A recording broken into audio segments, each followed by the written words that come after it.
What's going on, everybody? It's your boy JB here with the Zeal Cigar Review, and got the special guest, Len the Devil Doc himself, in here with me today, and we got a couple things want to go over with you guys, and we'll do all that next on the Zeal Cigar Review.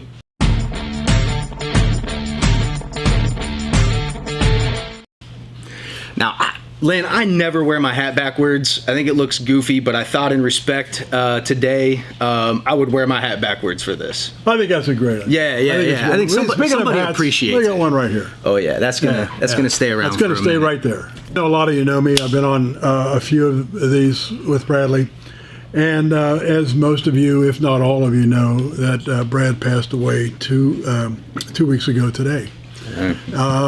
At around 11:30 in the afternoon, 11:30 in the morning, on his motorcycle. Someone had hit him. We, on Sunday, had a celebration of his life. It was an amazing event. There were probably close to 700 people there. Not a dry eye in the house. And people walked out of there with a stain on their eyes, and their stomachs were hurting with laughter. I mean, it was an absolute, one after another. It went on for, I don't know, it was an hour and a half, something like that. I don't even remember. It could have gone on 3 more hours, and there could have been story after story after story, and never a duplicate. Never a duplicate. I mean, it was just amazing. The outpouring of love. Bradley touched so many people on so many levels. There were people that owe their life to him. We're reading that stuff. I'm hearing that stuff.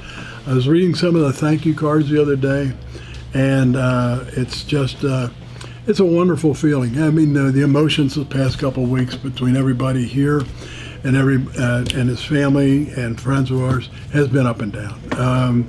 1 minute we're just sitting around the table, just looking at pictures and cracking up at the big personality. The big personality, yeah, over the top personality that Bradley was. Absolutely. Yeah, just a wonderful, wonderful man.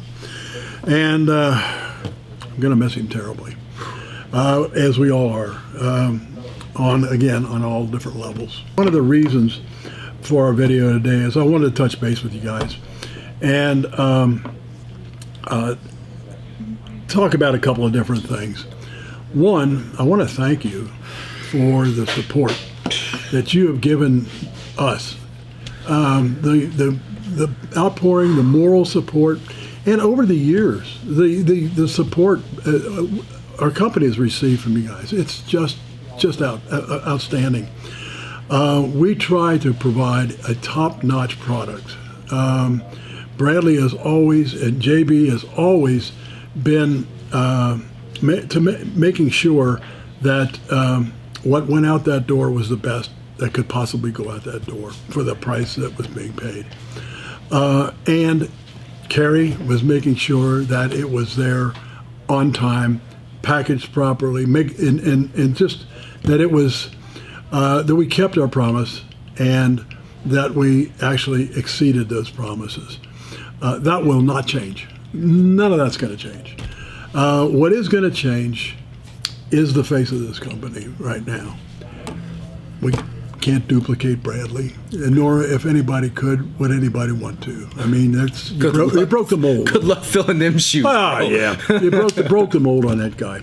Yeah. That being said, that doesn't mean the service is going to be any less. You may not see the same style of video, but you'll see the same content. You'll see the same information delivered by JB, myself. I'll be in and out. You know, I live in Cincinnati now. We'll be out here much more now than before.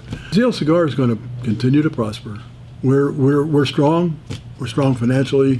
We're strong with our employees. We've got employees that are very, very loyal to us. We've got, as JB said last week, 7 or 8 guys came in there, and I wasn't in town, and it was just 7 or 8 people just came in and just helped him out immensely, and that's going to continue. And I don't think you're going to see much much change in the service at all.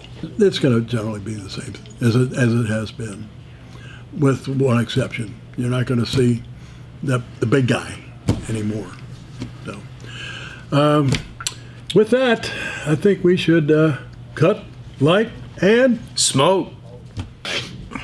So what cigar did you grab out of the humidor? I've got the spice cream. Spice cream? Yeah. Oh, Brad man. loved spice cream. Man, I found an ice in there.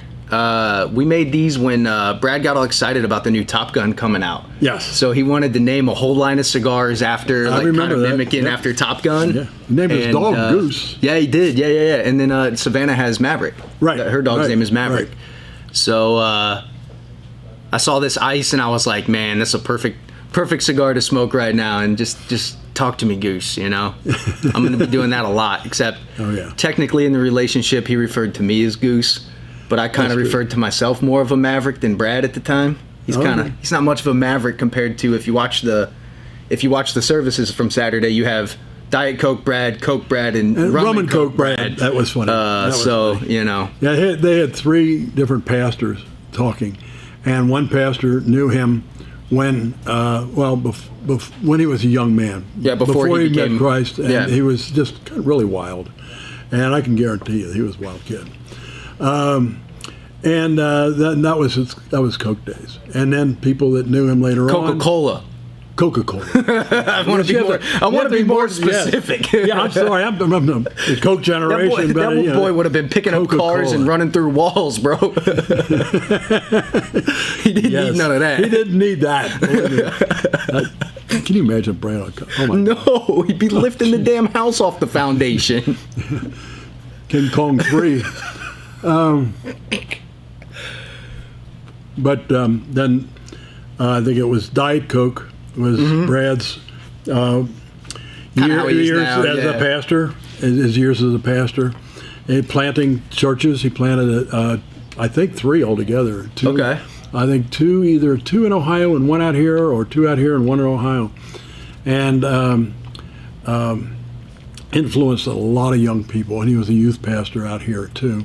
That's where he started out here as a pastor, was with a youth pastor out here. And then that was his Diet Coke days. And then another pastor that Brad mentored and told him he should become a pastor came up and talked about Brad in the Rum and Coke days. And that's his cigar days. And it was well done. It was very, very heartfelt. Man, one of the hardest things, but also one of the most rewarding things that I've gotten is just over the last 2 weeks is just to hear everybody that comes into the Zeal Cigars warehouse and just expresses how much they missed coming in and seeing Brad, or missed or how much they're gonna miss the mentorship. And it's crazy. Not a day went by that somebody like myself wasn't being mentored or discipled by Bradley. And there probably wasn't one person that wasn't, even the pastors that were pastors to him, would say that they were discipled or pastored by Brad and learned stuff. And but he didn't push it down your throat. Nah. I mean, he's not one of those kind of people. If you didn't, but he would mention it. Oh yeah, he'd mention it. But if you didn't feel comfortable with it or something like that, he wouldn't make a pest of himself at all. No way. Our first cigar that we ever smoked together was a Rocky Patel 1992, 92. 90. Well, which one is the maroon wrapper? The 90. 90. Because that was my first cigar I ever smoked. Is it really? Okay. Yeah. Well, Rocky Patel 1990. Brad and I used to sit on the front porch, and we just sit there and try to solve the world's problems over a cigar and a little bit of bourbon, and it worked out real good. I mean, look at all the problems we solved. This was going to be a tough video to make, and it turned out okay, I think. Yeah. I was shaking. I'm still a little shaky, but I'm not as bad now. But I was shaking. Yeah. I'm not gonna lie. It's. I think when we're doing something like this, I think I can feel Bradley around. Yeah. I feel it. Well, that almost makes it worse because now he's looking over my shoulder, going, "Don't screw this up, ding dong." You know what? He's everywhere now. Why you keep looking at the? He's everywhere. Look at the camera, you idiot! Quit looking at the screen. Mm-hmm. Why's your hat on backwards? You look like an idiot. I'm excited to have your blessing to continue to try to push forward what Bradley continued to do here. And I'm definitely not the study that Brad was as far as it comes to his experience being a pastor and his years in life, but I'll give help to anybody that needs it every single day when they need it the best I can. And well, JB, one thing you've got a very nice personality, and you've got a real nice palate when it comes to cigars. I'll accept that one. Yes. Your personality is kind of sucky, but you have a very, very attuned palate, and that is something. When you take your car into a shop, you don't want a mechanic, practicing on your car. Okay? When you go into a cigar shop, you want somebody there to give you real good advice. You'll ask them a few questions about what they like, what they don't like, how long they've been smoking, how they smoke, whether it's at, once a week, once a day, is it celebratory smokes, that type of thing. And it's a boy. Yeah, and then with that, you kind of like a doctor. You diagnose, and you go, hey, we can do this, we can do that, and that's very, very helpful. There's a lot of cigar stores around that would like to have somebody with that talent or with that fine-tuned palate. Appreciate that. And it is a talent. I smoke cigars. I get some notes out of it. I can't get like you guys. Bradley and his cooking spices. Everything was. I'm telling you. And I never seen Bradley have a cigar that he didn't think was the absolute best cigar. It's a great stick. This is amazing. It's a great stick. This is the best. This is the best cigar I've ever smoked. Put it down. Pick it up. This is the best cigar. I'm gonna lose my shit the first time I taste pancakes. Oh my god! Pancakes. If I do any kind of pairing, and the first time I taste pancakes, I swear I'm gonna flip the table. Yeah. Now I'm flipping him off. Yeah, he saw pancakes in just about every cigar. Yeah, that boy must have loved pancakes. Yeah. I never saw him eating pancakes though. I haven't. We don't have to eat them if you can smoke them.